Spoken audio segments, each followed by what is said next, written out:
Oras sa buong kapuluan, 4 na minuto na makalipas ang alas 4 na umaga. Rich, magandang umaga Pilipinas sa DZRH Radio, DZRH TV at DZRH Online.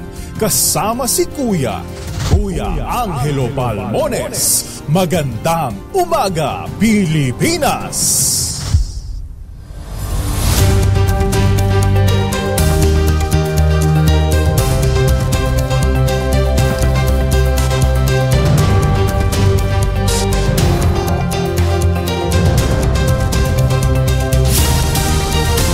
Martes na tayo ngayon, November 14, 2023. Sa ulo ng ating mga balita, bagyo sa labas ng Philippine Area of Responsibility. Inaasahang papasok naman sa bansa bukas, Miyerkules. O dili kaya sa Huwebes ng umaga ayon sa Pag-asa. Dating Senador Leila de Lima nakalaya na matapos payagang magpiyansa. Pangulong BBM biyaheng Amerika ngayong araw para dumalo sa APEC Summit. Social media account ni Speaker Martin Romualdez na hack. Database ng WHO na biktima rin ng cyber attack. Higit naman sa 1.6 million pesos na laga ng ecstasy na kumpiska ng Bureau of Customs sa isang warehouse sa NAIA. Lalaki nagbigti dahil sa matinding depresyon sa Cavite. Bagong balita, bagong impormasyon. Kasama si Kuya Angelo Palmones. Magandang umaga, Pilipinas!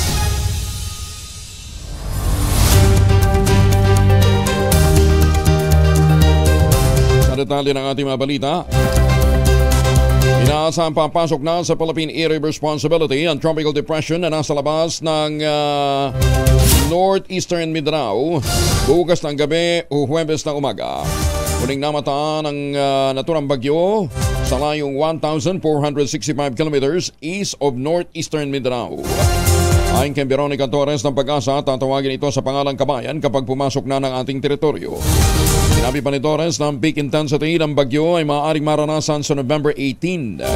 Sa ilalim ng typhoon category at hindi inaalis ang Pag-asa ang posibilidad na magkaroon ng tropical cyclone wind signals. Ang shear line ang makakaapekto naman sa Bicol region na ngayon po ay nagkakaroon ng mga malakas na pag-ulan. Ganyan din po dyan sa Quezon at Eastern Visayas na may mga kalat-kalating mga pag-ulan at mga thunderstorms. Samantala, amihan naman ang magpapaulan sa mga lalawigan ng Cagayan Valley, Ilocos Norte, Apayao, Abra at Oriental Mindoro. Ganyan din sa Central Luzon, rest of Ilocos Region, rest of Cordillera Administrative Region. Asahan naman ang makulimlim na lagay ng panahon at localized thunderstorms sa Metro Manila at mga kalapit na lalawigan. Kinumpirma ni House Speaker Martin Romualdez na nahak at nagkaroon ng hindi otorisadong access ang ilang individual sa kanyang opisyal na social media account. Ayon kay Romualdez, ipinarating sa kanya ng communications team ng Office of the Speaker ang hacking, partikular na sa kanyang FB account. Sinabi ni Romualdez na seryosong tinitingnan ng team ang naturang insidente at agad na nakipag-ugnayan sa mga otoridad.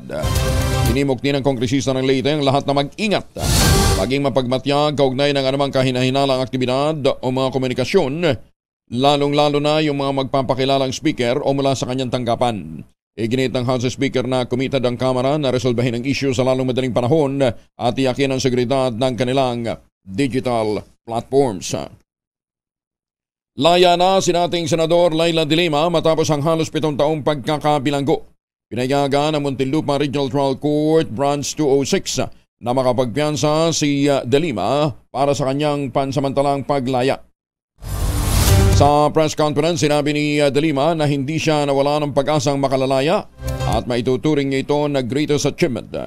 Iniling din ng dating senador na mapatawad sana ng Diyos si dating Pangulong Rodrigo Duterte dahil sa mga gawa-gawang kaso laban sa kanya. At last, after 6 years, 8 months, 21 days, and this is my 2,454th day. So I'm released after 2,454 days. Hindi ko talaga ma-describe ang feeling na nangyari na yung pinakahihintay ko. I never lost faith that my inevitable freedom will come. Alam niyong lahat kung gaano tayo katagal naghintay ng nagtiis, na may pananalig na ang katotohanan at totoong hustisya ay magtatagumpay. Iginit naman ni Attorney Harry Roque na malungkot para sa katarungan ng paglaya ni dating Senador Leila de Lima matapos na makapagpiyansa dahil sa kasong illegal drugs. Kapanayam ng DCRH sinabi ni Roque, dating spokesperson ng Duterte administration, bagamat hindi siya naging pabor sa naging desisyon ng korte, nire-respeto niya ito. Binigyan din ni Roque na dapat na maging maingat ang hukuman sa bumabalagtad ng mga salaysay dahil mawawala ang pagkasagrado ng testimonya. Malungkot na araw po ito para sa ating katarungan, no? Sistema ng katarungan. Bakit? No? Kasi po, parang binigyan ng importansya at ang halaga ng ating hukuman ang pagsisinungaling ng mga testigo. Hindi dapat kasi pinapayagan ng mga testigo ay magpapalit na lang na kanilang testimonya, bumabalentong na parang napakadali magsinungaling sa hukuman. No? Pinag-aaralan naman ni dating Senador Leila de Lima na maghain ng counter charges laban sa mga nagdikdik sa kanya na may kinalaman siya sa illegal drug trade. Ayon sa legal counsel, tagapagsalita ni de Lima na si Attorney Rolly Piero, hindi papayag ang kliyente niya na makalusot sa batas ang mga nagsampa ng kaso laban sa kanya. Partikularan niya ang mga namuwersa sa drug lord na si Kerwin Espinosa na tumestigo laban kay de Lima. Sinabi pa ng abogado na posibleng binawi ni Espinosa ang kanyang mga alegasyon dahil patapos na noong Abril ng 2022 ang termino ng dating Pangulong Rodrigo Duterte. Ikinatuwa naman ng European Union at ang US Ambassador ang pansamantalang paglaya ng dating senador na si Leila de Lima. Ayon kay EU Ambassador Locke Beron, mahalaga ang naturang hakbang para sa rule of law at hustisya sa Pilipinas. Umaasa si Beron na magiging mabilis ang paghatol sa nalalabing illegal drug cases ng dating senadora. Ganito rin ang tono ni US Ambassador to the Philippines, Mary Kay Carlson, at sinabing patuloy na babantayan ng Amerika ang kaso ni de Lima. Inimok naman ni Senate Minority Leader Aquilino Coco Pimentel ang Korte Suprema na siyasatin ang phenomenon ng pag-inhibit ng mga hukom sa mga kaso. Inihalimbawa ng Minority Leader ang kaso ni dating Senador Leila de Lima na nagpapatuloy ang debate ng Senado sa proposed 2024 national budget. Sinabi ni Senator Sani Angara na nagtatanggol sa budget ng hudikatura. Isa sa 3 kaso laban sa nating mambabatas ang naghihintay ng trial. Iginit ni Pimentel na ang pag-inhibit kasi ng mga judge sa kaso ay unfair para sa mga nasasangkot na partido, lalo na sa mga pinagkakaitan ng kalayaan. Sa ngayon ay submitted na for approval ang 58.7 billion pesos na proposed budget para sa 2024 ng buong hudikatura. Kumpiyansa ang Department of Energy na magtutuloy-tuloy ang tapyas presyo sa petrolyo hanggang sa matapos ang taon.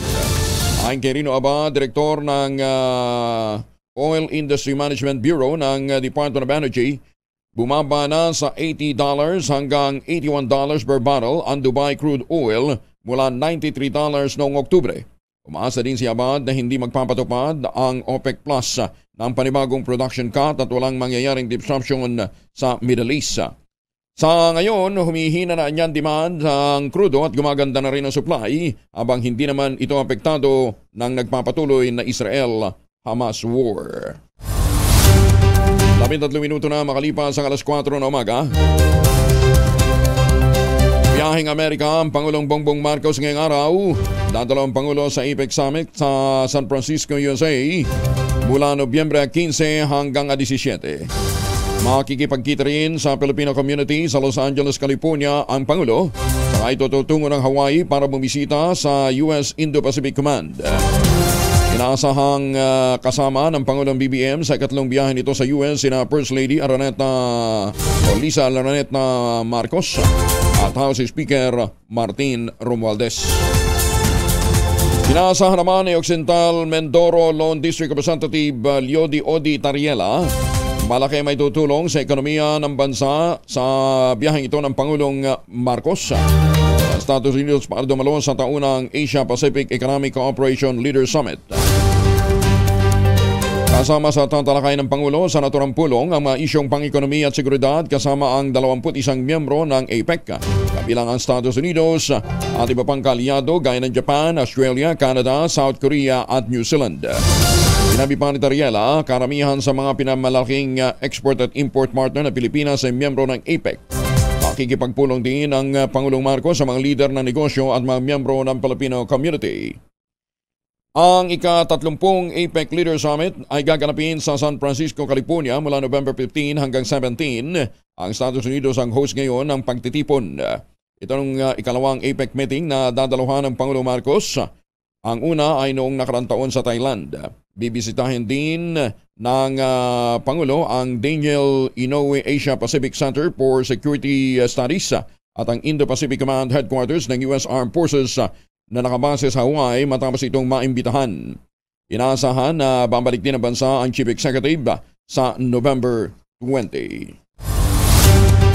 Kumpiyansa ang isang leader na mababang kapulungan ng Kongreso na ang gagawing pagdalo ng Pangulong Ferdinand Bongbong Marcos sa 2023 Asia-Pacific Economic Cooperation Leaders Meeting ay magre-resulta ng dagdag na pamumuhunan sa bansa. Ayon sa bagong talagang Deputy Speaker na si Lanao del Sur, 2nd District Representative Yasser Alonto Balindong, dadalo sa pagpupulong na gaganapin sa San Francisco, California, USA mula November 15 hanggang 17 ang malalaking bansa gaya ng Japan, Singapore, Australia, New Zealand, Canada, Korea at marami pang iba. Sinabi ni Balindong na ang pagpunta ng Pangulong Marcos ay palaging naglalayong humimok ng dagdag na dayuhang pamumuhunan at magpapabili sa pag-unlad ng bansa. Ang APEC ay tinayo noong 1989 bilang isang regional economic forum para pagtulungan ng mga bansa sa Asia-Pasipiko ang iba't ibang mga issue at sumali din ang Pilipinas sa APEC noong November 1989. Ngayon, ang APEC ay meron ng 21 kasapi. Patay naman ay isang lalaki matapos na magbigti sa Naay, Cavite. Kinilalang biktima na si alias Angel. Sa report ng pulisya, isang tawag ang natanggap nila hinggil sa pagpapakamatay ni alias Angel na agad namang nirespondihan. Tumamban sa mga otoridad ang walang buhay ng biktima na nakabitin sa kisame ng kanilang bahay gamit ang cable wire. Base sa salaysay ng mga kaanak, dumaranas sa matinding depresyon ng lalaki dahil sa problema sa pamilya. Isinailalim na rin ng mga otoridad sa autopsy ang bangkay upang alamin kung meron bang foul play. Dami nagpapakamatay. Bagong balita, bagong impormasyon. Kasama si Kuyang Angelo Palmones. Magandang umaga, Pilipinas! Mapalengke nga muna tayo. Nasa Taguig People's Market ngayon si Noche Kaka sa Rich 27. Noche, good morning. Mayong buntag tuyang Angel, ngayong Thursday morning, narito na ang presyo ng mga pangunahing bilihin dito sa Taguig People's Market. Unahin ko yung bigas sa Angel. Marami ang nagtatanong, ang pinakamahal na dito yung special 60 pesos ang kilo, pero yung pinakamura ang bigas naman na Angel, yung wheeled milled rice 48 pesos. Ang bangos naman, yung medium size, 220 ang kilo. Yung tilapia, 150, habang ang galunggong na lokal, 240. Isama na rin natin yung alumahan na tumaas sa 300 ang kilo. Ang beef wrap naman, kuyang Angel, 420 ang kilo. Yung beef brisket, 420 rin. Kasim, 300 ang kilo. Liempo, 310, habang ang whole chicken, 170 ang kilo. Isama naman natin yung itlog, ang medium size, 8 pesos ang bawat isa. Ang palaya naman, yung Angel, mataas na sa 100 ang kilo. Yung kalabasa, tumaas na sa 80 pesos ang kilo. Talong, 140, habang ang kamatis, 90 pesos. Yung carrots, 160, habichuelas o yung baggy beans, 120 ang kilo. Yung white potato, 140, habang ang pechay bagyo, 100 ang kilo. Isama na rin natin yung sayote, maraming naghahanap, 60 pesos ang bawat kilo. Ang sibuyas pula naman, Angel, 170 ang kilo. Yung onion white, 170 rin. Ang garlic imported, 180, habang ang siling labuyo bumaba sa 320 na lang ang kilo. Kalamansi, 120, lakatan, 100, natundan na 80 pesos ang kilo, papaya solo 80 habang ang mangga tumaas na sa 260 ang kilo. Ang sugar white naman 90 pesos, sugar wash 85, yung sugar brown 83 pesos. Kung kayo naman ay magsasangag ngayong umaga gamit ang palm oil 350 ml 28 pesos habang ang palm oil 1 liter 75 pesos. At marami rin nga naghahanap ng coconut oil, isama ko na rin 350 ml 30 pesos habang ang coconut oil 1 liter 82 pesos. And ang presyo ng mga pangunahing bilihin ngayong Tuesday morning dito sa Taguig People's Market. Mula sa kananan sa Pilipinas, DCRH. Ako si Chika Hasol tuloy sa pagbabalita, tuloy-tuloy sa serbisyo. Sama-sama tayo, Pilipino. Magandang umaga, Pilipinas! Daghang salamat, Noche. Samantala, tulong sa mga magsasaka na mapataas ang lokal na produksyon ng bigas ang dapat natupagin ng gobyerno. Mungkahi ito ni Senator Amy Marcos matapos kontrahin ang panukala ng Philippine Rice Research Institute na buhayin ang bill na oobliga sa mga kainan na magsilbi lamang ng half-cup na kanin. Ikinatuwiran ni Senator Marcos na malakas talagang kumain ng kanin ng mga Pilipino kaya't laging patok sa ang mga unli rice. Hindi rin daw dapat gutumin ang mga Pilipino sa mga karinderya, sa budol fight at sa bahay ng bawat pamilya. Inirekomenda rin ang mababata sa gobyerno na tutukan ang halos 23% na nawawaldas sa post-harvest ng mga magsasaka. Malaki niyang nawawalang aning palay sa mga kalyeng pinagtutuyuan ito bukod pa sa problema ng kawalan ng sapat na post-harvest facilities. Una rito, sinabi ng kalusang magbubukid ng Pilipinas na imbes na makatulong, hindi rin naman masasapol ng half-price rule o half-cup price rule ang 7.2 billion pesos na lagaan ng kanin na nasasayang taon-taon. Pero pinauobligan ng dalawang kongresista sa mga kainan ang pagbibigay nga ng opsyon ng half rice sa kanilang menu. Nakapaloob ito sa House Bill 9510 ni Quezon Port District Representative Attorney Mike Tan at House Bill 9511 ni Aga Party List Representative Nicanor Briones. Parurusahan sa panukala ni Tan ang mga kainan na hindi magbibigay ng half rice option sa kanilang menu, kung saan 5,000 piso ang multa sa unang paglabag, 10,000 naman sa ikalawang paglabag at 20,000 pesos sa ikatlong paglabag. At sa ikaapat, suspension na ng lisensya o permit to operate sa loob ng 30 araw. Sinabi ni Attorney Tan, hango ang kanyang panukala sa bill ni dating Senador at ngayon ay Pangulong Bongbong Marcos at dating Quezon Representative Helen Tan. Malaki naman sa 20,000 pesos ang multa sa ilalim ng panukala ni Congressman Briones para sa unang paglabag, 50,000 sa ikalawa at 100,000 piso sa ikatlong paglabag at meron pang 30 days na suspension ng permit to operate. Aba, nakakuha ng kakampi yung bill ni yung panukala ho ng ng Bill Rice. Alas 4:22, lumandag naman sa halos 5 bilyong piso ang kita ng Philippine Amusement and Gaming Corporation sa unang 9 na buwan pa lamang ng taon. Bumalo sa 39.7% ang net income ng PAGCOR at naitala ang 4.86 billion pesos mula Enero hanggang Setyembre pa lamang. Malaki ang itinaas ng kita ng PAGCOR mula sa 766.3 million pesos na target nito para sa nasabing panahon. Ayon kay PAGCOR Chair at CEO Al Tenco, resulta ito ng patuloy na pagbuti ng operational capacity ng gaming sector sa bansa. Target din ng liderato ni Chairman Tenco ang pagsasay-pribado ng 40 kasino sa buong bansa.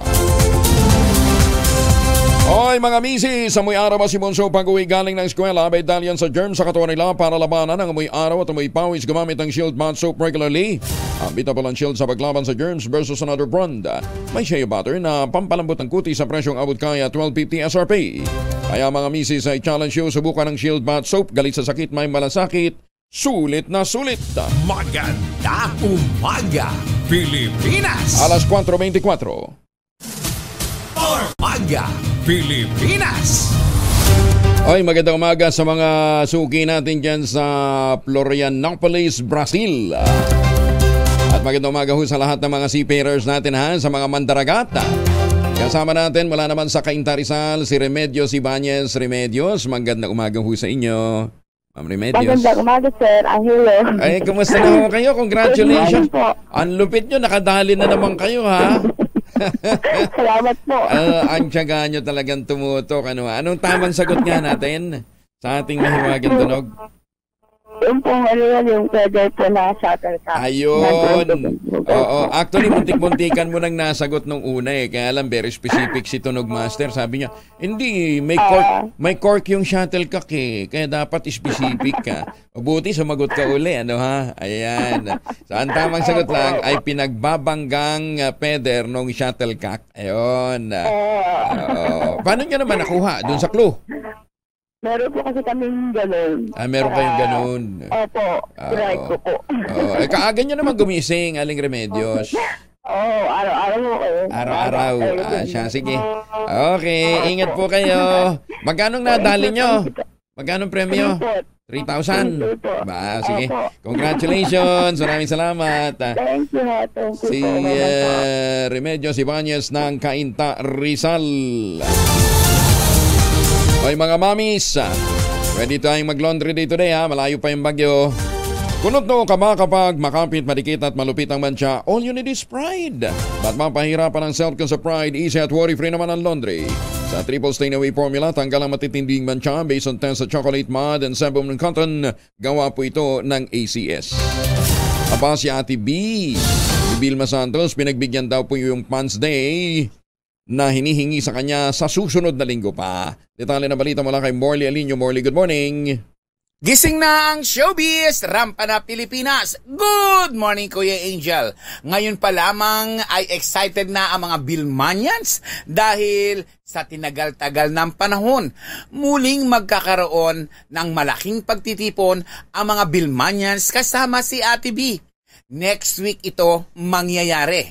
Ayon sa mga Billmanians, grabe, excited at tuwang-tuwa sila dahil bukod sa napagbigyan sila ni Vilma Santos na gumawa ng isang pelikulang When I Met You in Tokyo with Christopher De Leon, ay eto, magkakaroon ng malawakang Fans Day ang nag-iisang Star for All season. Gagawin ng mga Billmanians. Ngayon pa lang, naghahanda na sila ng kani-kanilang sayaw, kanta, at kung ano-ano pang drama. Basta't ang importante sa kanila, mapasaya nila ang nag-iisang Star for All season at makasama nila ito sa napakamakulay na araw ng Fans Day. Yan ang ating DZRH Showbiz Hottest News. Ito po ang inyong RH47. Morley Alinio, tuloy-tuloy sa pagbabalita, tuloy-tuloy sa serbisyo, sama-sama tayo Pilipino. Babu! Maraming salamat Morley, alas 4:33. Mahigit naman sa 1.6 million pesos na laga ng ecstasy ang nakumbiska ng mga tauhan ng Bureau of Customs Ninoy Aquino International Airport sa unang idiniklarang mga vitamins, food supplement, body wash at baby wash. Ang inbound express cargo ay nataklusan sa DXL Express Gateway Warehouse sa NAIA, ngunit naging kahinala ang laman nito. Kaya isinailalim ito sa 100% physical examination. Doon na natuklasan ang 995 na piraso ng dark gray tablets at broken tablets ng ecstasy. Ayon kay Customs Commissioner Benvenido Rubio, dumating ang kargamento sa DHL noong pang November 9, unang idiniklarang naglalamin nga ng mga vitamins. Sinabi ni Rubio na iimbestigahan na ng PIDEA, NAIA Interagency Drug Interdiction Task Group at ng Bureau of Customs ang shipper at consignee para sa posibleng pagsasampa ng kasong paglabag sa Comprehensive Dangerous Drugs Act at Customs Modernization Act. Pinuri pa ni Rubio ang mga tauhan ng Bureau of Customs sa NAIA sa magandang performance at mahigpit na pagbabantay upang hindi makalusot ang mga pusulit na kontrabando tulad nga ng mga illegal o prohibited drugs. Pinasinayaan naman ng Philippine Amusement and Gaming Corporation of PAGCOR ang una nitong multi-purpose evacuation facility sa Visayas Region. Ang dalawang palapag na gusali ay nagkakahalaga ng 50 million pesos. Ito ang pinakamalaking evacuation structure na itinayo sa barangay Pulangi sa Catarman, Northern Samar. Isa rin sa may pinakamaraming bilang ng mga pamilyang lumilikas kapag dumarating ang mga kalamidad. Todo pasasalamat si Catarman Mayor Francisco Aurelio Rosales sa PAGCOR dahil sa bagong pasilidad na ipinatayo. Ayon kay Mayor Rosales, ang evacuation center ng PAGCOR ay isang halimbawa kung paano tumutulong ang national government sa mga lokal na komunidad upang makinabang ang buong populasyon at sana'y magpatuloy ang maganda nilang partnership. Ipinahig naman ni Katarman Municipal Risk Reduction Officer Emerald Guimara na ang kakulangan nila ng evacuation facility sa munisipyo ay isa sa mga pangunahing hamon sa LGU, lalong-lalo na sa pagtugon sa mga kalamidad. Sinabi pa ni Guevara na merong 55 barangay sa Katarman, ngunit meron lamang 10 itinalagang evacuation center at karamihan ay mga paaralan pa, kapilya, pribadong establishmento at hindi sapat para sa mga malalaking populasyon. May mag-asawa naman pinagtataga sa Santa Rita, Samar dahil sa away sa lupa. Detalye ng balita mula kay Jimmy Angay-Angay, RH32. Maupay nga aga, Jimmy. Isang magsasaka pinagtataga dahil sa alitan ng lupa sa bayan ng Santa Rita, Samar, binawian ng buhay. Kinilala ng PNP ang biktima si Acertin Bacani, residente ng Santa Elena, Santa Rita, Samar. Ang sospek na kilala na Acertin Sevilla, 56 anyos, residente ng barangay Magsaysay sa naturang bayan. Nangyari insidente sa barangay Magsaysay. Sa investigasyon ng biktima, dumaan sa bakuran ng sospek galing inuman kasama isa pang lalaki.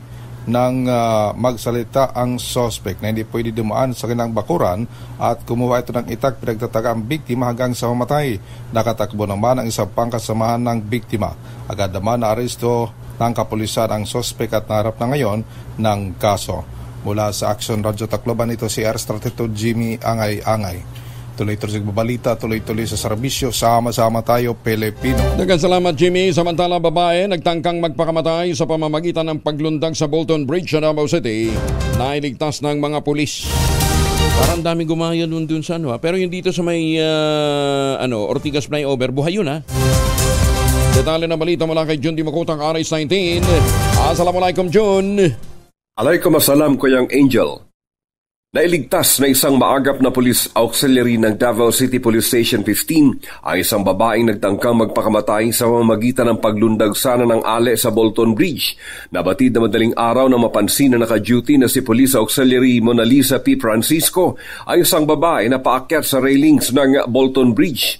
Mabilis niyang tinungo ang lugar at nakumbinsi at hinilang ligtas ang babae. Nabatid na dumaranas ng depresyon ang babae. Paalaala ng Ecolan Police Station na hindi biro ang mental health issue na dapat unawain ng lahat. Sa mga kamag-anak na may mga miyembro ng pamilya na dumaranas ng depresyon, may mga government facilities sa Davao City at mga private agencies na maaari manong puntahan, makipag-ugnayan lamang sa mga police stations ng Davao City.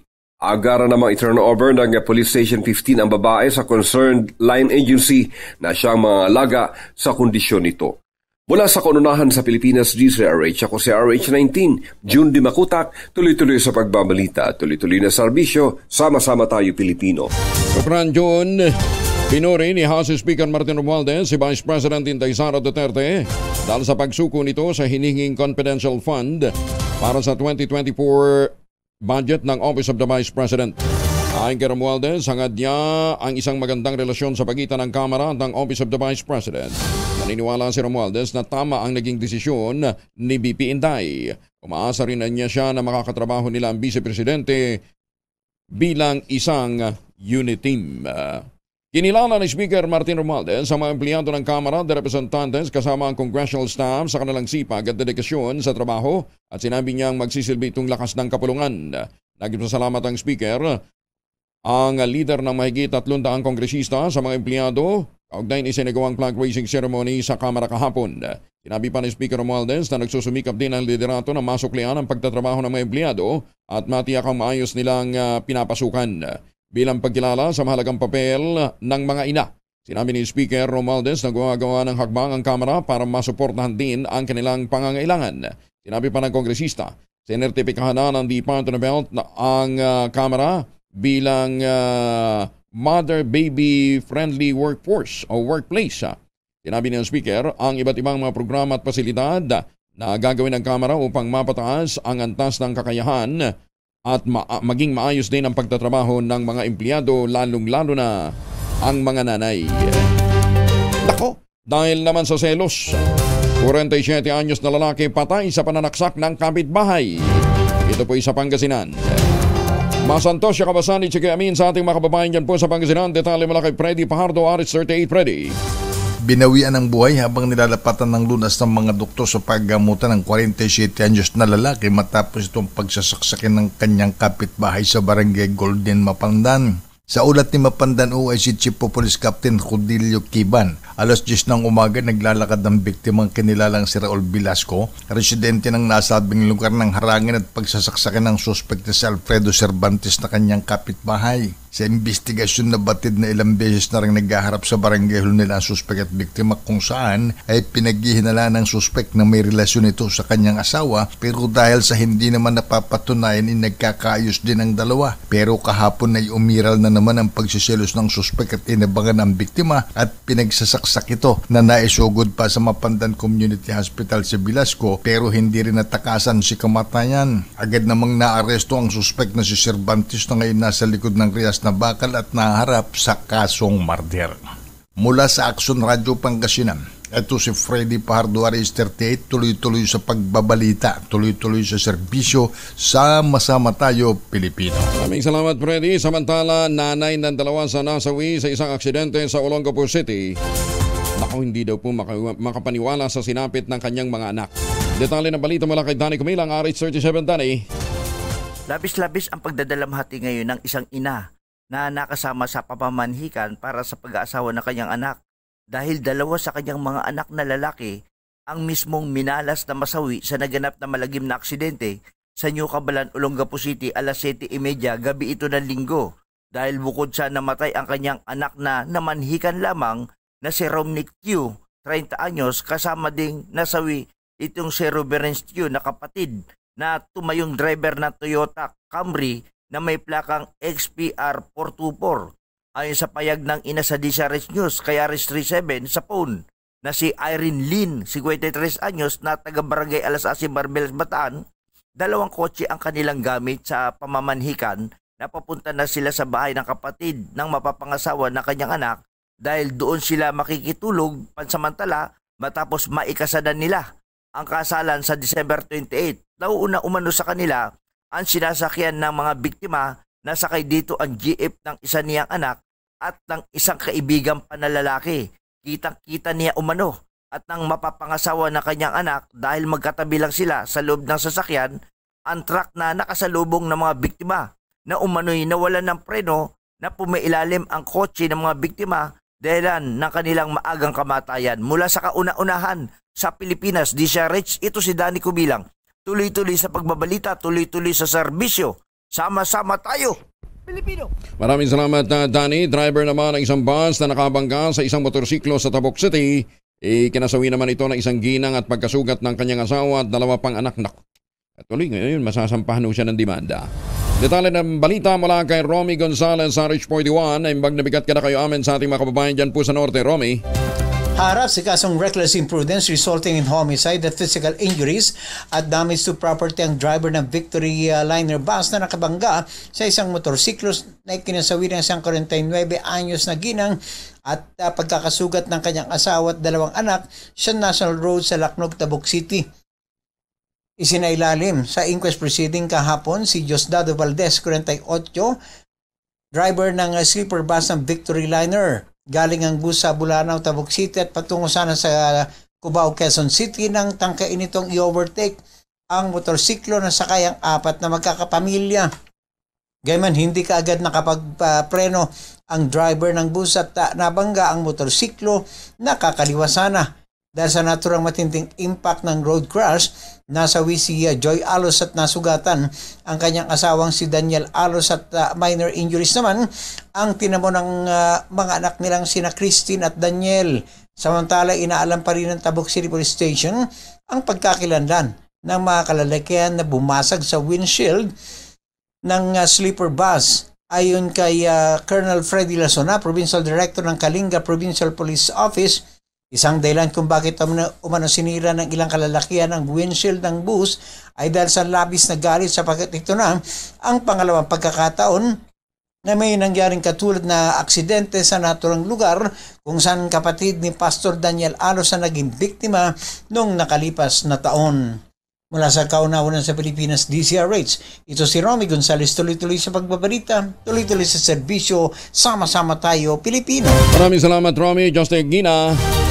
Kaya ingat-ingat ho tayo sa mga magmamaneho, lalong-lalo na doon ho sa mga kulang ng tulog. Matulog ho muna kayo, magpahinga ho kayo bago ho kayo bumiyahe. Delikado ho yan sa daan. At para ho sa mga may lakad, huwag kalimutan, pagbaunin ho ng proteksyon laban ho sa mikrobyo yung mga mahal sa buhay. Dalawang formulation ng family alcohol na pwede nating pagpilian. Yung family 70% ay isopropyl alcohol. Especially prepared for clinics, hospital, pharmacies, laboratories, pero okay na okay din po sa mga households.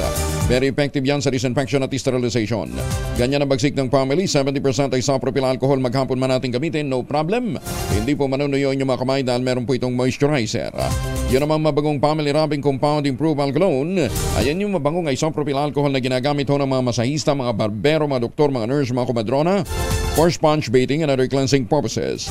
Family rubbing alcohol parang DCRH subok na sa mahabang panahon, mabibili sa namang butik at convenience stores nationwide. Family rubbing alcohol, hindi lang pampamilya, pang sports pa. Maganda umaga sa mga Pilipino dyan sa Dammam, Saudi Arabia.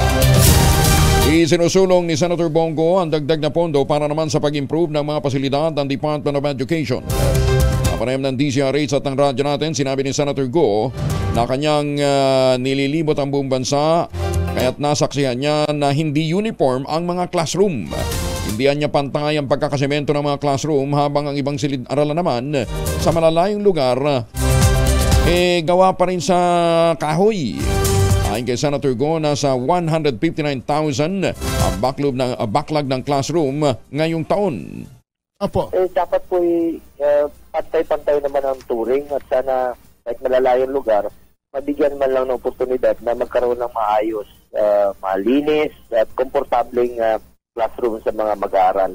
Kasi napaka-importante po ng edukasyon. Kaya nga po sa ating budget, usually ang education po ang pinakamalaking pie. Ibig sabihin, hati-hati yan di ba? Pag nag-submit po ang executive ng budget papunta po sa legislative, ay napakalaki po ng budget na inilalaan po sa DepEd dahil napaka-importante po para sa atin ang itong mga pasilidad, lalong-lalo na po yung classroom. Samantala, lalawigan naman ang Catanduanes, nakahanda na sa anumang paparating na sama ng panahon. Detalye na balita mula kay Ray Boton Jr. mula sa radyo natin Biraka. Diyos maraming aga sa ating mga kababayan dyan po sa Bicol, Ray. Handa umano lalawigan ng Catanduanes sa anumang sama ng panahon na paparating ang maring makaapekto sa lalawigan. Ayon kay Provincial Disaster Risk Reduction Management Office Catanduanes, Operations and Warning Officer Roberto Montorola, pagpasok ng namumuong sama ng panahon sa Philippine Area of Responsibility ay maaaring magsagawa na ng pre-disaster risk assessment ang miyembro ng council sa lalawigan. Handa na rin umano ang kanilang mga heavy equipments at maaga na ring dadali na preposition goods sa mga munisipyo sakaling magkaroon ng landslides o rock slides sa mga pangunahing daan sa lalawigan. Samantala, sinabi ng Pag-asa Catanduanes na fake information umano ang kumakalat sa social media ukol sa paparating di umanong super typhoon sa lugar.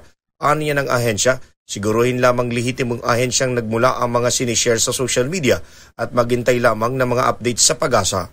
Mula sa kauna-unang radyo sa Pilipinas, DZRH. Ito si Ray Boton Jr. Tuloy-tuloy sa pagbabalita, tuloy-tuloy sa serbisyo. Sama-sama tayo, Pilipino. Mabalos Ray, maraming salamat. At para ho sa mga suki natin dyan abroad na naghaharap pa rin ng pangregalo, wag na ho kayong mamroblema pa, tulungan namin ho kayo. Subukan ho ninyo tangerine chocolate. Ayan na, nakapagbigay na ho kayo ng pang-immune booster sa inyong mga mahal sa buhay dahil po sa dark chocolate. Ayon po kay Dr. Helen Tan, malaki hong naitutulong ng dark chocolate para mabusang immune system. Nakatulong pa ho kayo sa mga MSMEs natin, sa ating pong mga magsasaka. Ang tangerine chocolate po ay produkto ng mga magniniyog dyan po sa lalawigan ng Quezon sa tulong po ni Dr. Helen Tan. Yung pong mga magniniyog na dating umaasa sa kopra, ngayon mga MSMEs na dahil meron ho silang mga ibinibentang tangerine chocolate na hango po sa mga kakao na itinanim nila sa ilalim ng mga nyugan. Kaya't ang gagawin ho natin, tulungan ho natin sila, suportahan ho natin sila. Available po ito sa 0919-095-5935 o dili kaya online sa tangerinechocolate.ph. Ang sabi nga po ni Dr. Helen Tan, sino nga ba ang magtutulungan pa? Sino nga ba tutulong sa ating mga magsasaka? Tatangkilik sa mga produktong gawang atin, kundi ang mga kapwa Pilipino. Alam ba ninyo na ang chocolate nga pala, nagtataglay po ng kemikal na kung tawagin ay ano nga yung chemical na yun? Ito din daw yung lumalabas sa ating utak. Ano ha? RHTV, labas nyo nga. Hindi ko matandaan eh. Hindi, may term eh. Ayun. Ang chocolate ay nagtataglay ho ng tinatawag na phenylethylamine. Phenylethylamine o PEA. Ito din daw po yung chemical na inire-release ng ating brain kapag tayo ay nagpo-fall in love. Ayan, ha? Kaya pala may kaugnayan talagang may koneksyon ang tsokolate para ho sa mga nai-in love. Ayan, ha? Kaya kung gusto ho nating mapamahal sa atin ang ating mga sinusuyo, bigyan ho sila ng tangerine chocolate. Ayan, ha? Tongue twister, ang hirap bigkasin eh. Basta yan. Magandang umaga, Pilipinas! Paglaya ni dating Senador Leila de Lima, hindi na ikinagulat pa ni Senador Ronald Bato de la Rosa. Detalye ng balita mula kay Raymond Edpa sa Aris 28. Raymond. Hindi na ikinagulat ni Senador Ronald Bato de la Rosa ang paglaya ni dating Senador Leila de Lima. Ito'y matapos siyang payagan ng Muntinlupa Regional Trial Court na maglagak ng piyansa sa kaso nitong may kinalaman sa illegal drugs. Ayon kay De La Rosa, naging trend na ang mga ipinakulong ng isang administrasyon ay nakalalaya kapag may bagong administrasyon. Ito ay dahil sa kawalan na ng interes ang bagong administrasyon na ipursige ang kaso. Ganun pa man ay wala siyang magagawa kundi respetuhin ang desisyon ng korte. Si De La Rosa ang chief ng Philippine National Police ng kinasuhan at nakulong si De Lima. Mahigit 6 na taon na ang nakalipas. Narito si Senador De La Rosa. Well, expected ko na yan. Naging trend naman talaga yan dito sa Pilipinas, no? Kapag yung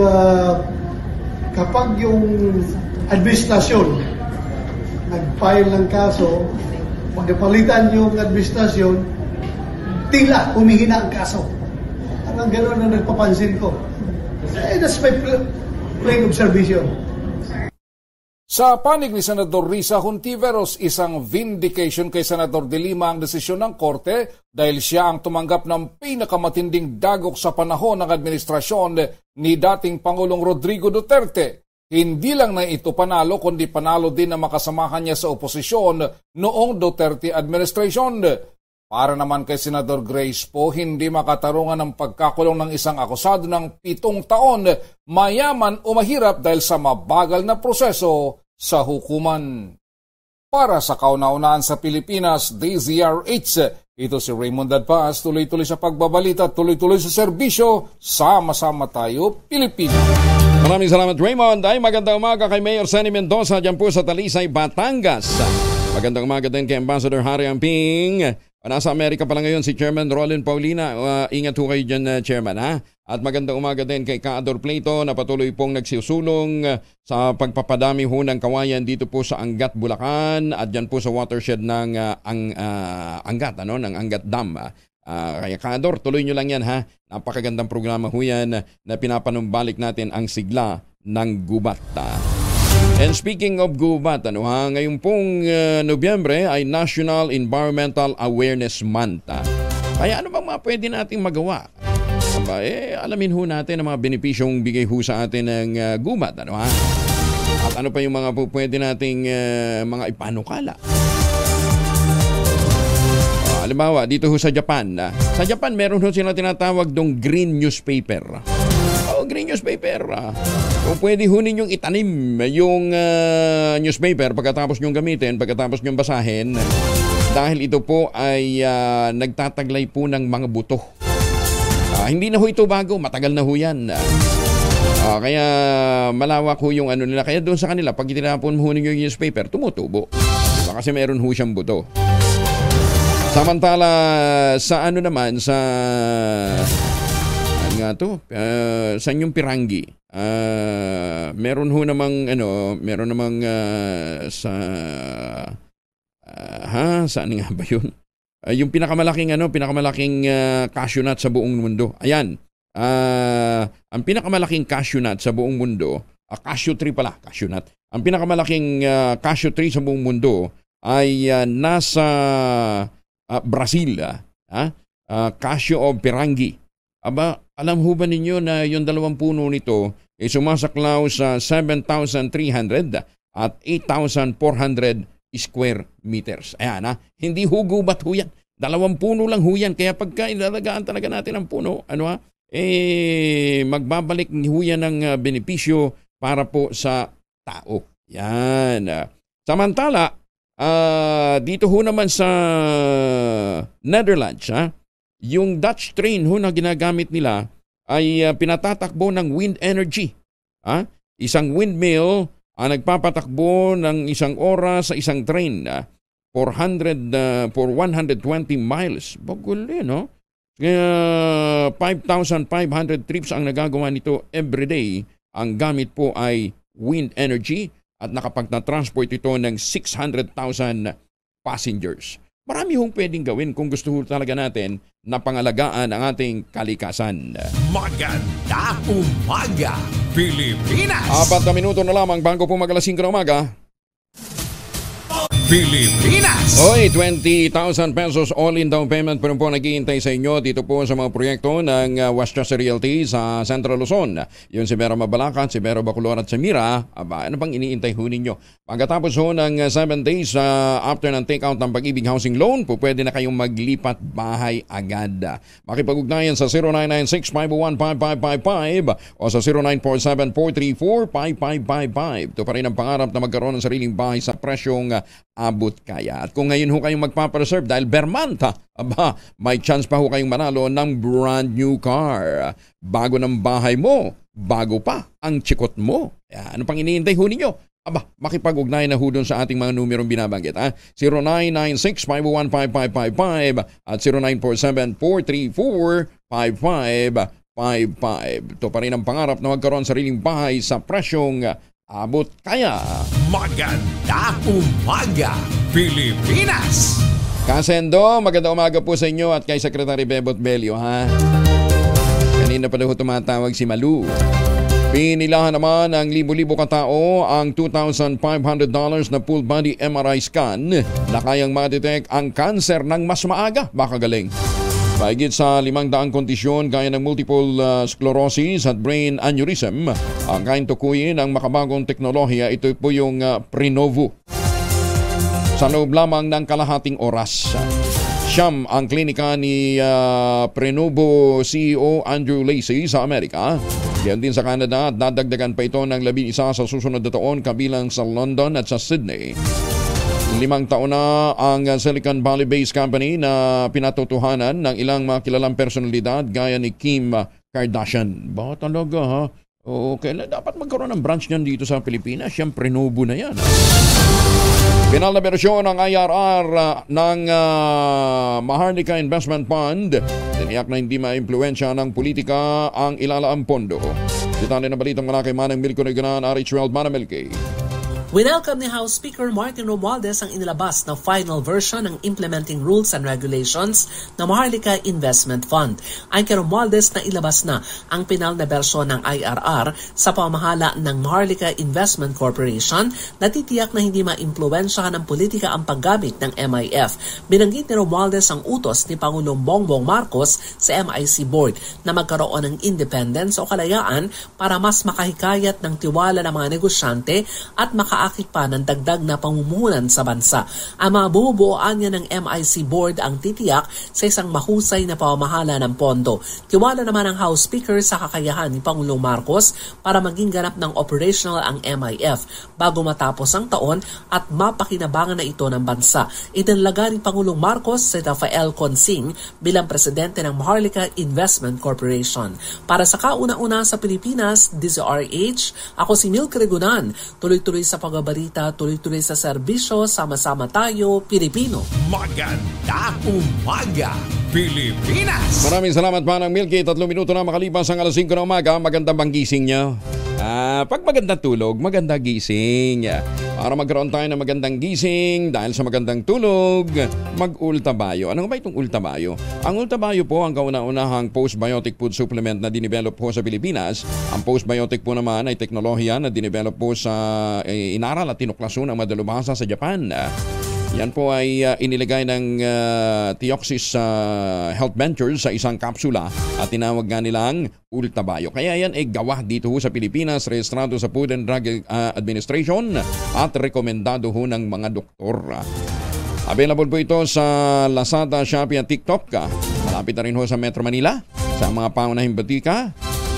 Para po sa karagdagang impormasyon, magtanong lamang ho kayo sa 0917-110-6580. May mga health experts ho naka-standby dyan para sagutin anything under the sun na gusto nyong matanong tungkol ho sa kalusugan at kung paano ho makakatulong sa inyo ang Ultabayo. 0917-110-6580. Sa panahon ng pagbabago ng panahon, stressful na buhay, kailangan natin ng matibay na kaagapay. Yan po ang Ultabayo. Available po sa Zamboanga City sa John's Pharmacy at sa San Pedro Laguna sa Pasmed Pharmacy. 4 na minuto na makalipas ang alas 5 ng umaga. Pagbaba ng presyo ng langis, malaki ang tsansang magtuloy-tuloy. Ayon po sa Department of Energy. Detalye ng balitang mula kay Let Narciso, RH14. Let, good morning. Inaasahan ng Department of Energy na magdidire-diretso na ang magandang presyuhan ng langis hanggang matapos ang taon. Sa bagong Pilipinas Public Briefing, sinabi ni Director Rino Abad ng DOE Oil Industry Management Bureau na malaki ang tsansang magtuloy-tuloy ang pagbaba ng presyo ng produktong petrolyo. Pareho kasi anyang pababa ang demand sa langis sa China at Estados Unidos habang hindi na rin nakikitang makaaapekto sa supply ang gulo sa Middle East. Ayon kay Abad, ang kailangan nilang bantayan ay ang galaw ng OPEC Plus dahil tuwing nagkakaroon ito ng production cut ay sadyang sumisirit ang presyo ng krudo. Sa ngayon, ang presyo ng Dubai crude ay nasa $80 hanggang $81 per barrel, malapit na sa $77 to $78 per barrel na presyo noong Abril. Para sa kauna-unahan sa Pilipinas, DZRH, ito si Let Narciso, tuloy-tuloy sa pagbabalita, tuloy-tuloy sa serbisyo, sama-sama tayo Pilipino. Maraming salamat, Let. Maganda umaga, Pilipinas! At doon sa mga taga-Bicol na nagtatanong kung bakit tuloy-tuloy yung mga pagulan doon, wala pa ho kayong bagyo dyan, ha? Alamin natin ang latest mula sa Pag-asa mula kay Kaobet Madrina. Kaobet, good morning. Magandang umaga po, Sir Angel. Magandang umaga sa mga tagapakinig natin. Tama ho kayo, no? Wala tayong bagyo. Actually, yung bagyo po na binabantay natin kahapon ay naging isang low pressure area na lamang.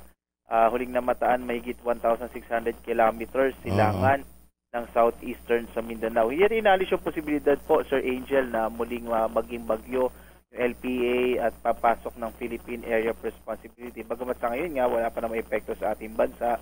At kagaya po ng binanggit nyo, no, yung mga pag-ulan sa Bicol, kasama din yung Quezon Province at mga lalawigan ng Eastern Samar, Northern Samar at Samar. Ito po ay dulot naman ng shear line o yung pagitan ng mainit at malamig na hangin na nakaka-apekto partikular na nga sa may Southern Luzon kasama itong bahagi ho ng Samar Provinces.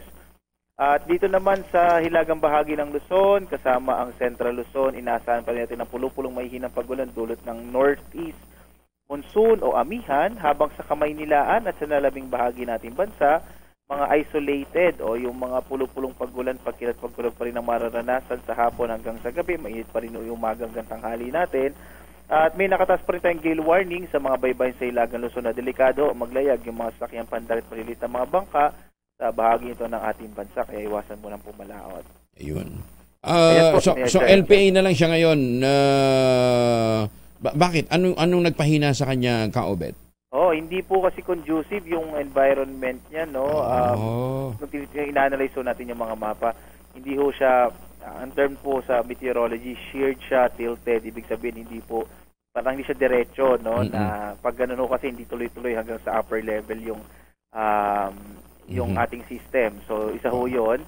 Tapos, in-expect natin, meron din parang tinatawag dry air intrusion, medyo tuyo yung hangin. So, hindi nakakatulong yung environment kung nasaan yung bagyo ho, kaya hindi siya mabobo. Pero in-expect ko natin, posibleng sa mga susunod na mga oras, susunod na araw, posibleng lumakas pa rin ho yung LPA.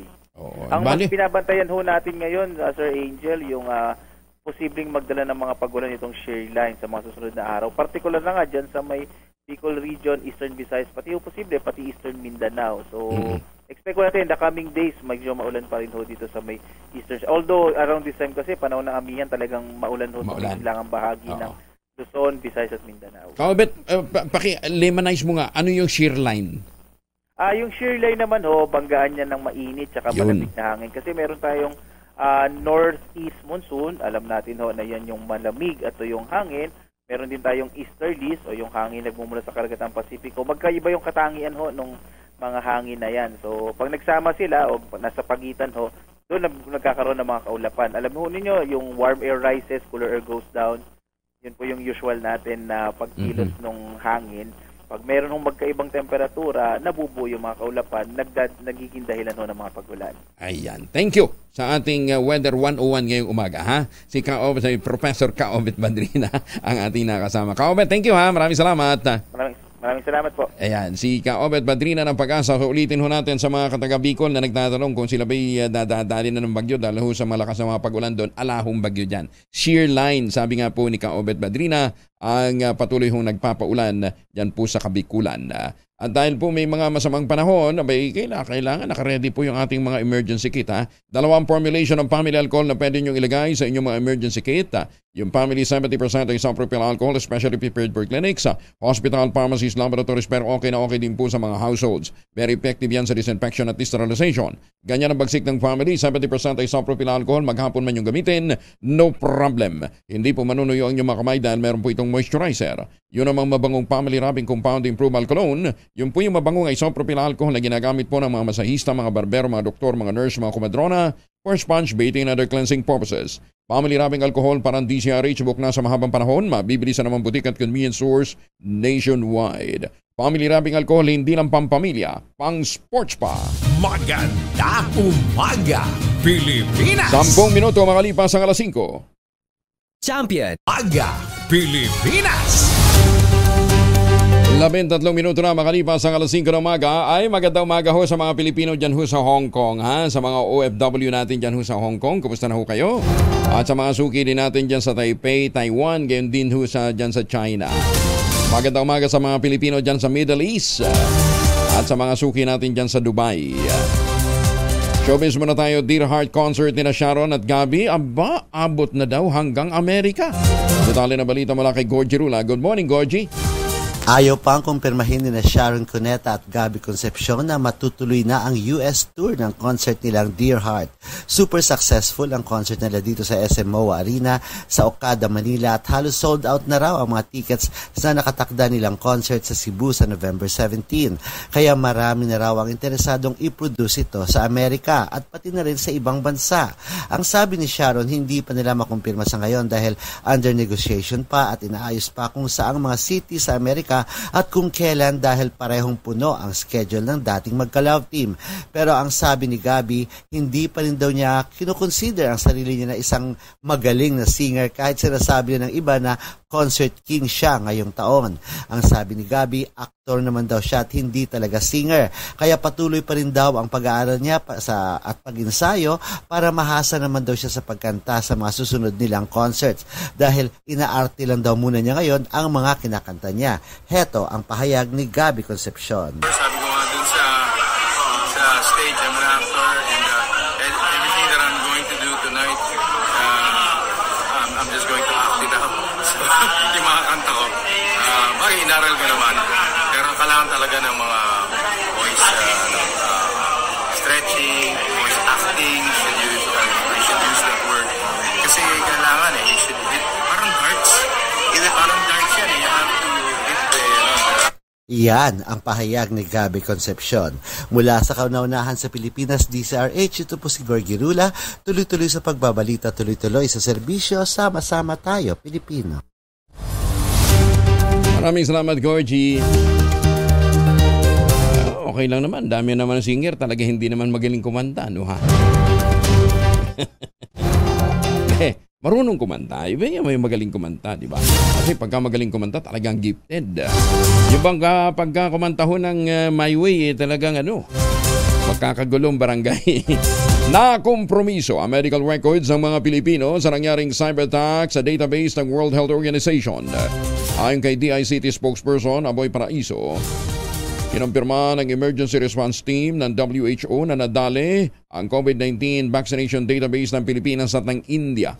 Kabilang dito ang personal information ng mga nag-sign up sa programa gaya ng kanilang mga pangalan, address, number, email at medical history. Hindi pa nagpapalabas ng pahayag ang WHO kaugnay ng naturang cyber attack. Kaya pagka kayo nakatanggap ng mga messages sa mga email ho ninyo, humihingi ng tulong si ganito o kaya may mga inalalapit na mga transaksyon, huwag nyo na sagutin. O nga, ang dami kong mga friendly request O ang dami kong request for friends. Yung iba nanggagaling pa sa ibang bansa, no ha? Tapos yung iba gumagamit pa ng profile picture na hindi naman sa kanila. Local na local ang pangalan. Pagkaganda-ganda nung nando sa picture. Kaya lata mo na kaagad na peke. Nagpiyansa na si dating Health Secretary at ngayon ay Congresswoman Janet Garin sa kasong graft at malversation kaugnay din ng di otorisadong pagbili ng Dimbaksya vaccine. Idininig rin na inosente siya sa manoy 3.57 billion pesos na illegal na pagbili ng bakuna kontra dengue. Umaasa siyang malilinis din ang kanyang pangalan. Nagpiyansa rin ang kapwa niya akusado na sina Health Undersecretary Kenneth Go, dating Health OIC Director Maria Joyce Docusin at dating Executive Director Julius Lecciones ng Philippine Children's Medical Center. Ang ombudsman ang nagsampa ng demanda laban kina Garin matapos na galawin ang bilyones na pondong nakalaan sa expanded program for immunization. Lalaking wanted sa kasong attempted murder sa Caloocan natunto ng Caloocan PNP. Detalye ng balita mula kay Edwin Duque, Aris 23. Edwin. May buntag po yung Del. Swak na sa kamay ng Caloocan Police. Ang lalaki mali wanted sa kasong attempted murder sa Luzon. Ayon may police nila suspect si alias Ricardo, 50 years old, sa isang sa barangay 175 Camarin, North Caloocan. Bitbit ng mga otoridad ang inisyong warang paparin sa Rosalia Hipolito Bunungan ng RTC Branch 232 sa Caloocan. May kaso attempted murder na pinamado nito lamang August 15, 2023. Nagpatumano ng pinagtatabuan ng suspect, lalo na ng alaman na tinutulis na ng mga otoridad. Mula pa rin sa kanan sa Pilipinas, di sa rin ako sa Aris 23. Edwin Duque, tuloy-tuloy sa pagbabalik at tuloy-tuloy sa serbisyo. Sama-sama tayo, Pilipino. Salamat Edwin. Kasadong kansalahin ang pasaporte ni dating Negros Oriental Congressman Arnie Tevez Jr. Kinumpirma ito ni Justice Secretary Boying Rimulya kasunod ng inilabas na arrest warrant laban kay Tevez. Pinaniniwala ang nasa Timor-Leste ngayon ang dating kongresista kung saan una siyang humiling ng political asylum. Naharap sa kasong murder kaugnay ng pagpatay kay Negros Oriental Governor Roel Digamo at siyam na iba pang sibilyan noong Marso ang nagtatagong kongresista. Maraming dahilan kung bakit swak si Rafael Consing Jr. bilang presidente at CEO ng Maharlika Investment Corporation. Ayon sa ekonomista si Congressman Joey Salceda, malawak ang karanasan ni Consing sa parehong financial management at pamamahala ng mga dambuhalang infrastructure project. Malaki niyang potensyal ni Consing na makakumbinse ng mga investor, lalo't naging chairman ito ng 5 kumpanya gaya ng Laguna Gateway Inland Container Terminal Incorporated. Binanggit pa ng kongresista ang academic background ni Consing at gayon din ang record nito sa public governance kung saan nagtapos ho ito ng Bachelor of Arts in Political Science sa De La Salle University. And speaking of mga investor naman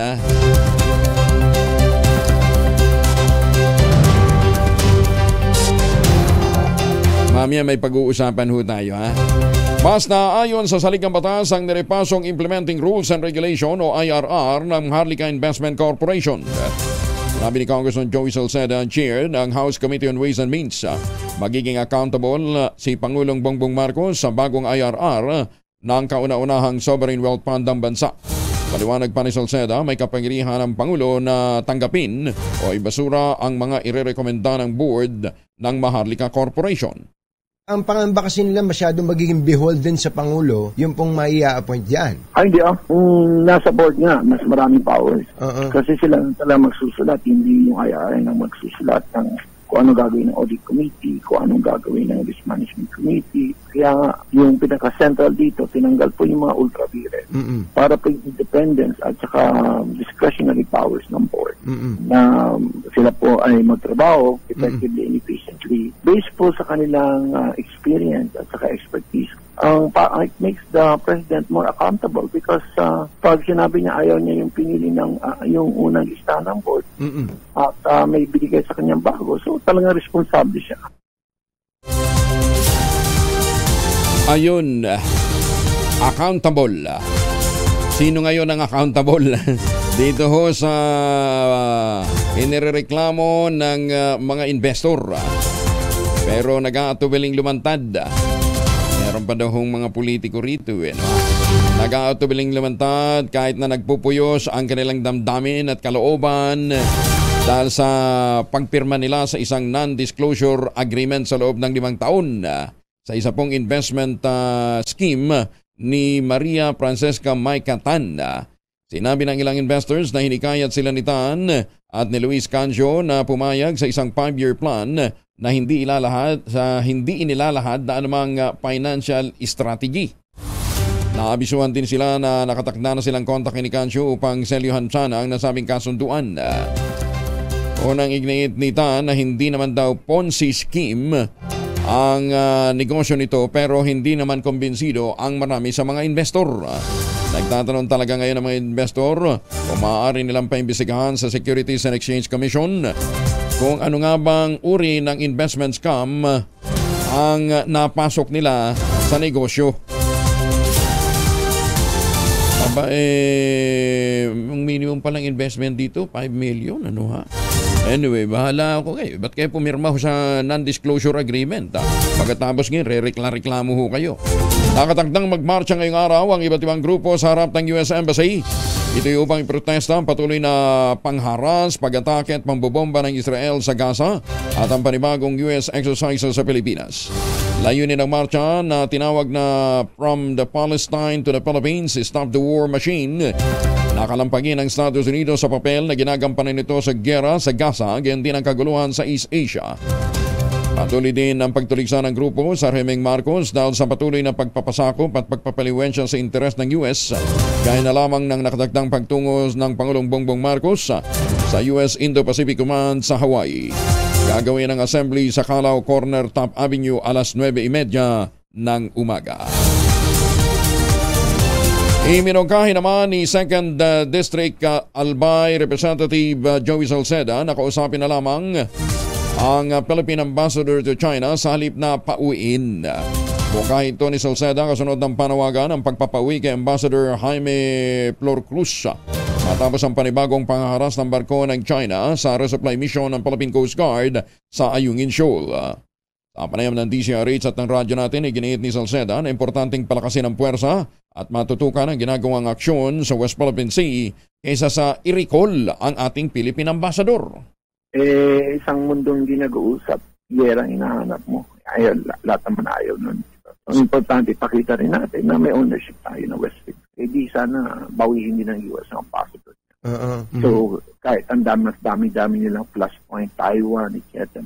Cover din niya ng mga treaties nila. So, para sa akin, kung yung US nga na mas malaki ang away, hindi nila binabawi yung ambassador kahit gusto nila mag-usap. Lalong-lalo na Singapore sa San Francisco, mag-uusap ulit sila. So, I'm sure naman i-raise yung West Philippines. Magandang umaga, Pilipinas! Magandang umaga sa mga Pilipino dyan po sa Saudi Arabia at sa mga taga-Pretil. Mga taga-Pretil Market dyan po sa Tondo, Maynila. Lakasan nyo na inyong mga radyo. Nag-iikot na dyan si Sherwin Alparo. 3 Chinese national na kinidnap naman na rescue ng PNP AKG. 2 suspect na kapwa Chinese din arestado. Detalye ng balita mula kay Bal Gonzales sa RH5 Bal. Good morning, Kuya Angel. Nasupol ng mga operatiba ng Philippine National Police Anti-Kidnapping Group ang 3 Chinese nationals na biktima ng pangingidnap ng kapwa nila mga Chinese. Ayon kay PNP AKG Director Police Brigadier General Cosme Brenica, nangyari ang pagdukot sa mga biktima noong nakalipas na November 4 sa Paranaque City. Ang 3 ay pawang mga empleyado ng Pogo Company. Lumalabas sa investigasyon ng PNP AKG na may demand na $10,000 ang mga sospekta. Ayon sa pulisya, nagpapadala pa ng mga larawan at video na nakapiring ang mga mata at nakaposa sa mga biktima para makumbinsi ang kaanak ng mga ito na magbigay ng hinihinging ransom money matapos makatakas ang isa sa mga biktima ng tumalon sa rooftop ng pinagtataguang gusali sa barangay Pandayan, May Kawayan City, Bulacan ay nakapagsumbong at na-rescue ang dalawa pang mga biktima. Bukod sa nasamsam na isang baril na may 5 mga bala, ay naaresto rin ang 2 suspect na pawang mga Chinese national. Para sa kauna-unahan sa Pilipinas, DZRH, ako naman, Val Gonzales, tuloy-tuloy sa pagbabalita, tuloy-tuloy sa serbisyo. Sama-sama tayo, Pilipino. Maraming salamat, Val. Inamin ni Agriculture Secretary Francisco Q. Laurel na hindi siya nakapagtapos sa pag-aaral. Sinabi ng kalihim, kinakailangan niya itama ang mga maling impormasyon tungkol sa pag-graduate umano niya sa University of Santo Tomas. Sinabi pa ni Laurel na hindi siya nagkaroon ng pagkakataong makapagtapos dahil naging tatay siya sa edad na 19 at kailangan niyang itaguyod ang kanyang pamilya.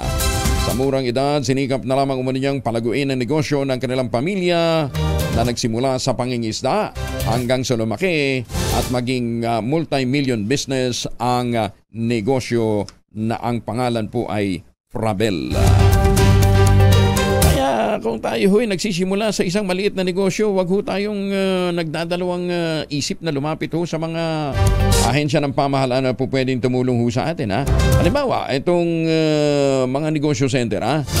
Ako po pwede ho nyo lapitan yan. Ako na hong magpapatutuo sa inyo. Ang negosyo ng pamangking ko. Dati ang liit na pastillas lamang ho, sa mga kapitbahay lang ho ito nagbibenta. Ba no lumapit ho at tumingin ng tulong sa mga negosyo center ho dyan sa Valenzuela?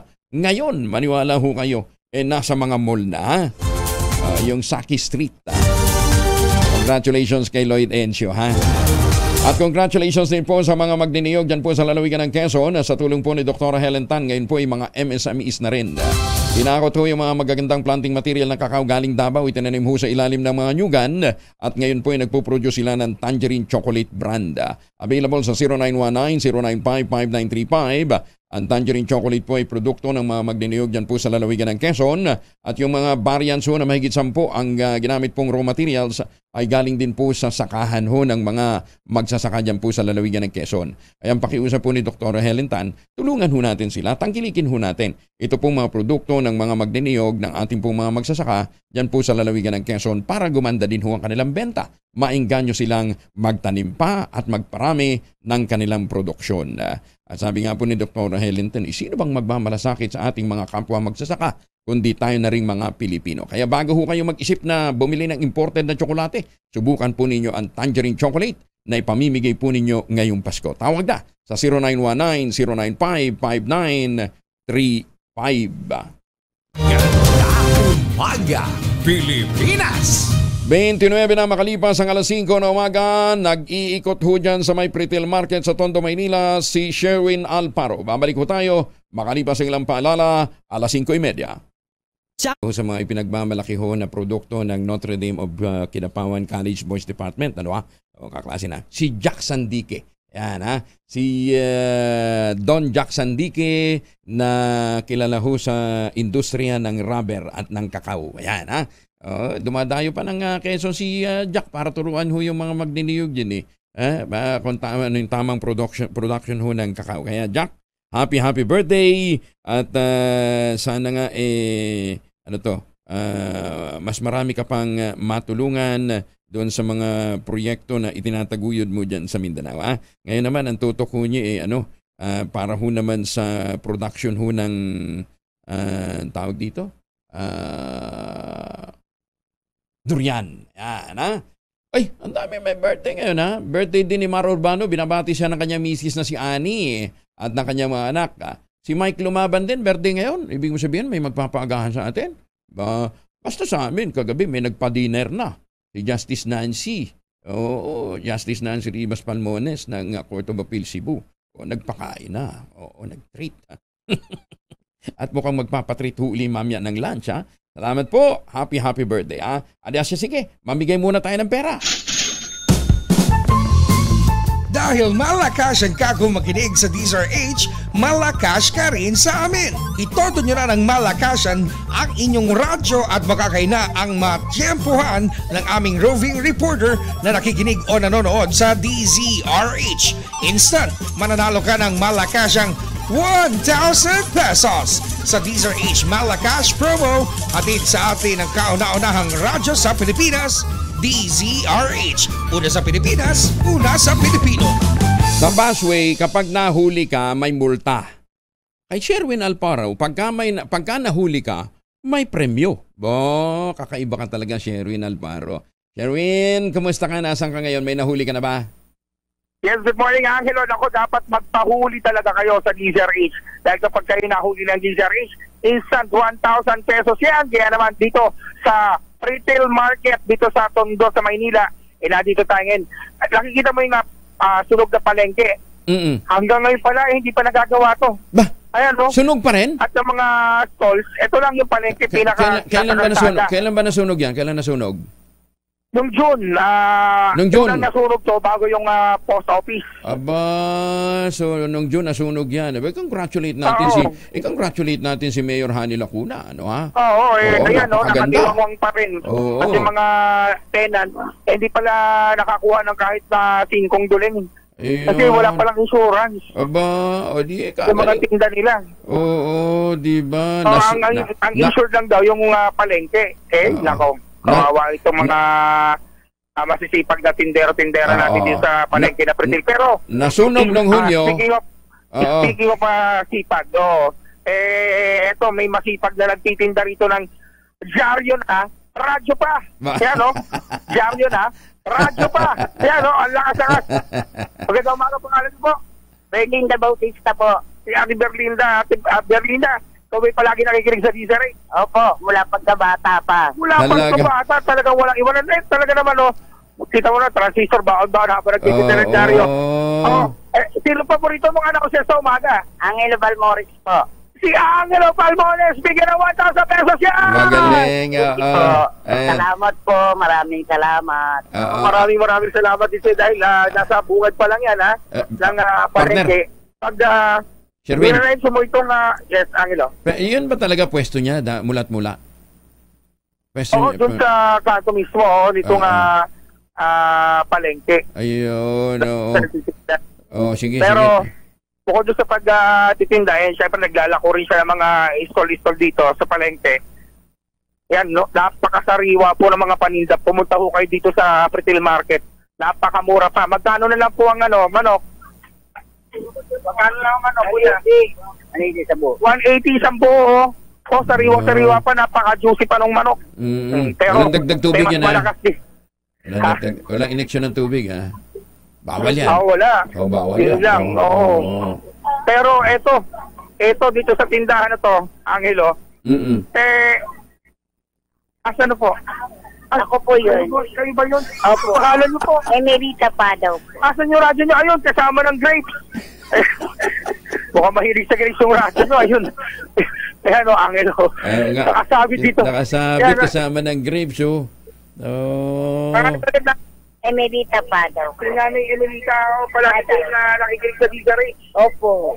Si Nanay Emerita lagi nakikinig sa DZRH. Sino po paboritong announcer sa umaga? Angelo Balmores po. Angelo Palmones? Palmones, Angelo Palmones. Bigyan ng 1,000 pesos yan! Yes, Sherwin. Thank you! Ayan, Nay. Nagpalakpakan dito. Tanungin muna natin si Nanay. Thank you po. Salamat po sa radyo po neto. Teka muna, tanungin natin si Nanay. Nay. Nay. Hello, magandang umaga po. Maraming salamat po. Bakit naman kaaga ninyong makinig sa radyo? Ano bang inaabangan nyo? Bakit po kayo nakikinig sa radyo? Ano para po inaabangan nyo? makinig po na sa mga balitang magaganda, kung anong katotohanan po. Ayun. Hindi kayo nag-aabang ng Imamarites, ha? Hindi po.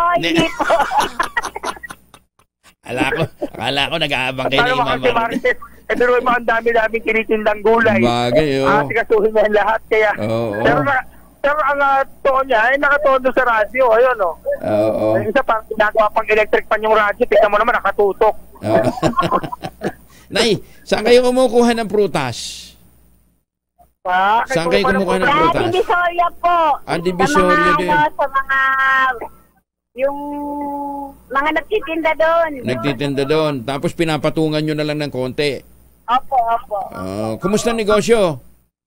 Okay naman po, kahit matumal, nagtsatsaga. Ba't matumal? Magpapasko na. Alam niyo naman, walang pera tao. Ganon?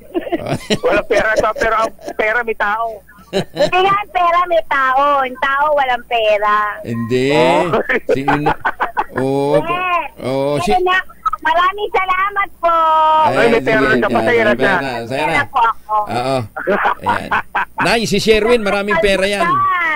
Nay, si Sherwin, ito si Sherwin, maraming pera yan. Ay, tignan mo naman, tignan na lalaki yung mata ni Mami. Muntik ako sakmalin. Kala ko sasakmalin ako.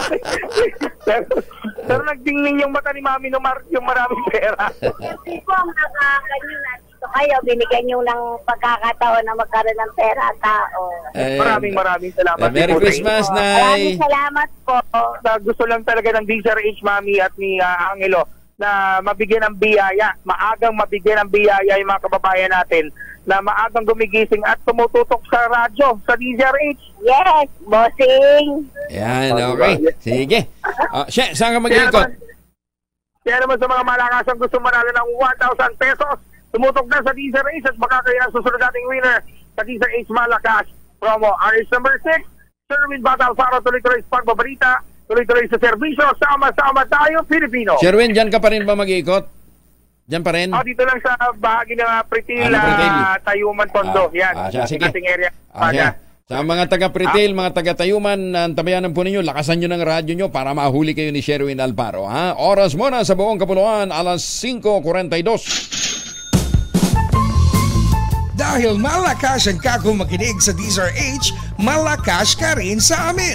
Itodo nyo na ng malakasan ang inyong radyo at makakay na ang matyempuhan ng aming roving reporter na nakikinig o nanonood sa DZRH.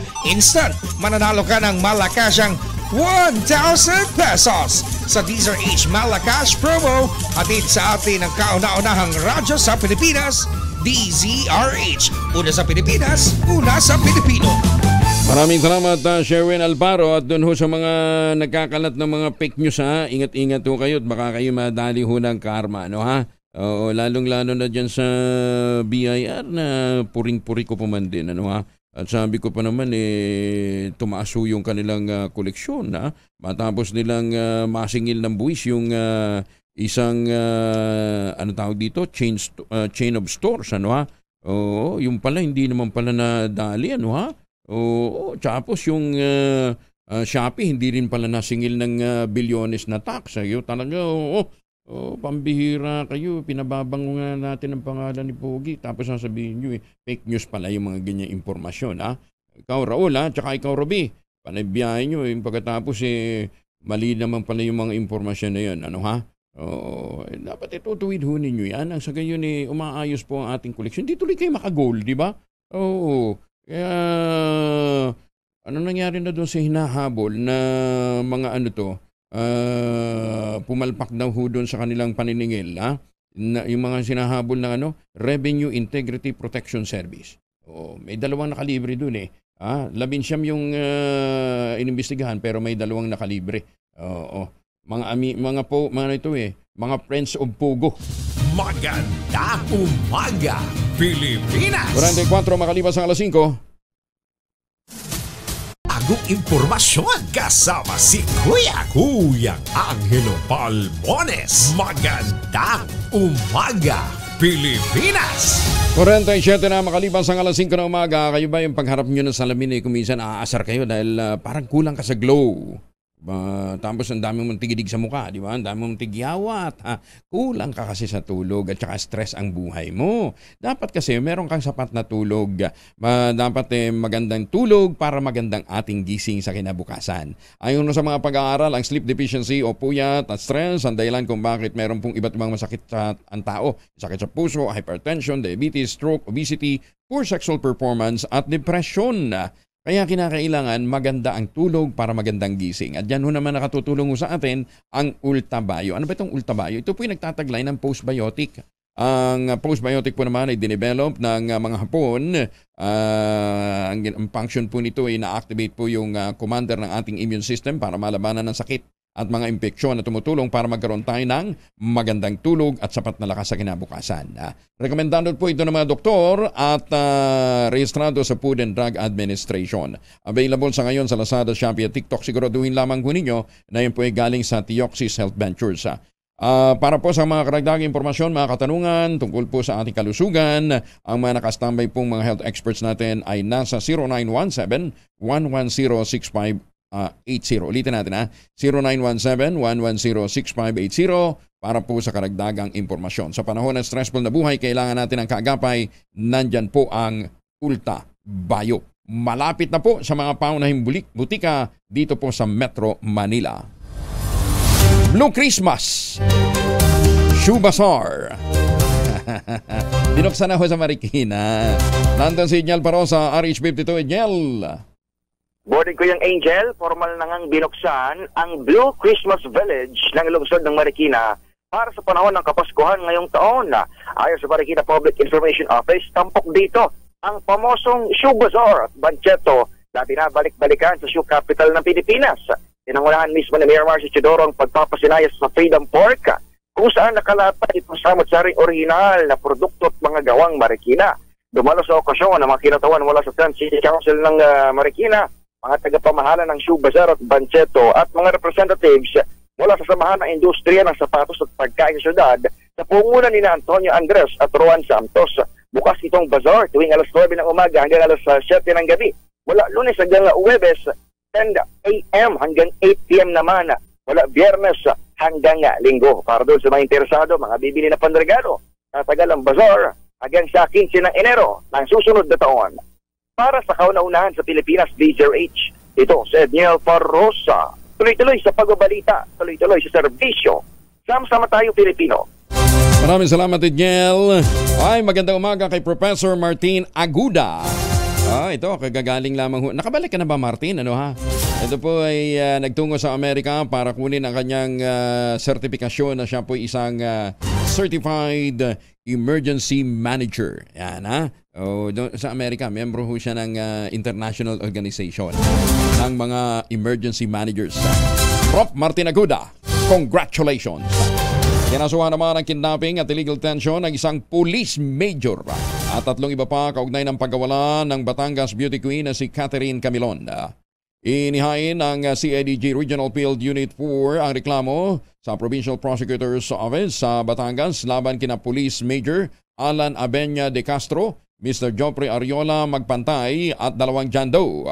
Ayon kay PNP spokesperson Colonel Jean Pajardo, si De Castro ang manoy katagpuan nitong si Camilon bago nawala base sa mga text messages ng beauty queen sa kanyang kaibigan. Nako, mukhang love triangle daw itong pinag-uusapan dito.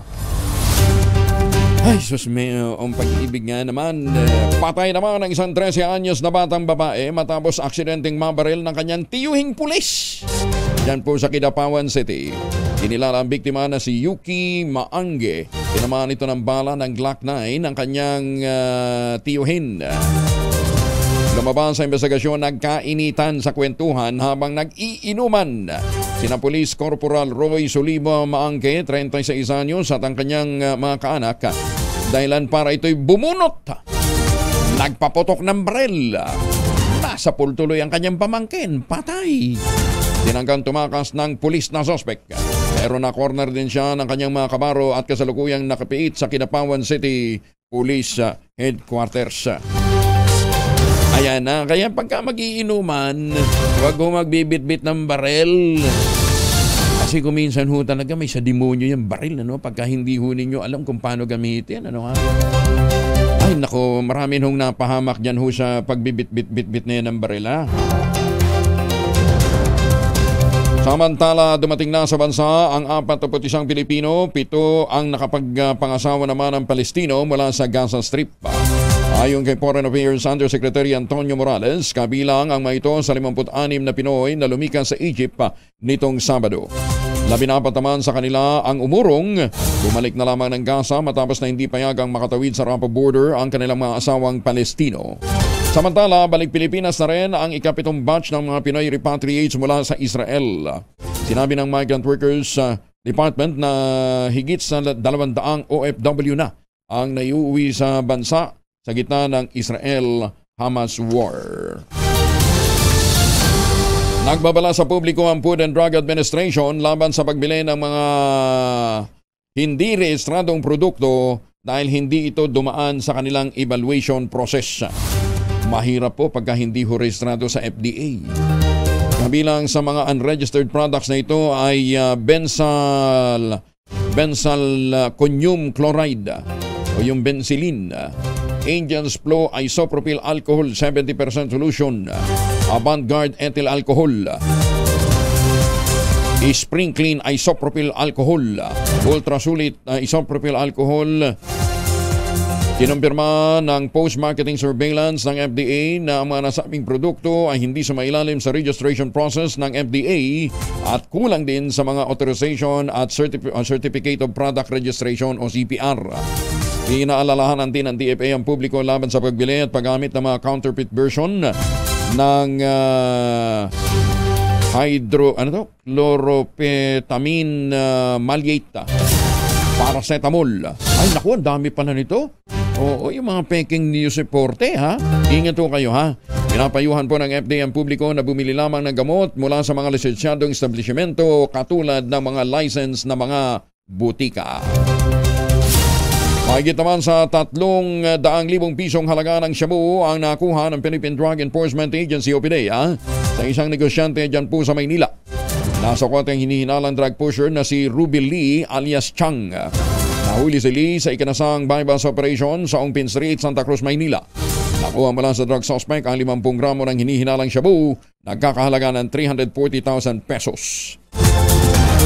6 na minuto na lamang bago mag-ACS ng umaga. Balita, bagong impormasyon, kasama si Kuya Angelo Palmones. Magandang umaga, Pilipinas! Uy, 50,000, 50,000 po ang all-in down payment para ho sa mga gusto pang humabol dito po sa mga natitirang unit ng GA Tower 2. Nasa palulukan ng hunang EDSA at saka ng Bonnie Avenue. Ano ha? Meron lamang pong less than 20 units pong natitira. Kung gayon ho kayo ba bibili, hahabol, ano ha? Aba, may chance pa ho kayong manalo ng 50,000 worth of appliances para ho sa kanilang handog pamasko ngayon pong darating na Pasko. Ayan ha? Kaya ano pang iniintay po ninyo ha? Ito pa rin ang pangarap na magkaroon ng sariling bahay sa presyong abot kaya. Makipag-ugnayan sa 0996-501-5555 o dili kaya sa 0947-434-5555. Ito pa rin ang pangarap na magkaroon ng sariling bahay sa presyong abot kaya. Ang pinakamagandang puntahan ho ninyo para makita ho ninyo yung mga amenities na ito pong GA Tower na talagang ginastusan po para mapaganda. Pag pumunta ho kayo dyan, labi pa lang panalo na para ho kayo nakabili ng unit sa isang 5-star hotel. Ha? So, habol na po. Ano pang iniintay po ninyo? Tawag na sa 0996-501-5555 o dili kaya sa 0947-434-5555. Ang sabi nga po ni Ginoong Nico Valencia ng Westchester Realty, stop renting, start owning. Magandang umaga, Pilipinas! Paano po? Di magpapaalam na ho tayo dahil susunod na sa ilang saglit ang 2x2 kasama po sina Kuya Jerry at si Anthony Taberna at ang ACS Balita. Ang ating quote of the day ngayong araw nito ay mula po sa isang American. Dali. Ni-research ko sino itong ating sino itong ating pinanggalingan ng quote of the day ngayong araw. Ito po ay nasaan na ba yun? Naisulat ko na yun. Ayan Si galing kay Neil deGrasse Tyson, isang American astrophysicist. Ayun. Para pala itong si Dr. Astrophysicist siya. Isang author at isang science communicator. Nag-aral sa Harvard University, ganyan din sa University of Texas sa Austin. Produkto din po siya ng Columbia University. Ang sabi niya, if we have the power to turn another planet into Earth, then we have the power to turn Earth back into Earth. Simple lamang ho naman yun. Sabi niyo, kung kaya nga nating pumunta sa ibang panig ho ng kalawakan bakit hindi natin pagtuunan ng mundo? Sinira na ho natin ang mundo. ibalik natin ito sa pagiging mundo. Diba? Na tinitirhan ho natin ngayon.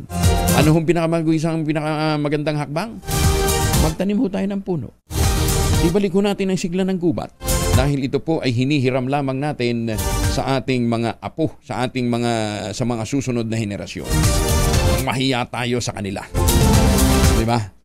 Ang ating tinitirhan ay hinihiram lamang natin sa susunod na henerasyon, kaya wag ho natin itong saulolain. Magtanim ng kawayan para sa kalikasan ng kabuhayan.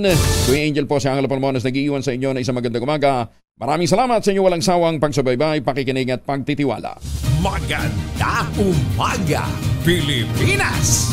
-2 bago mag 2x2.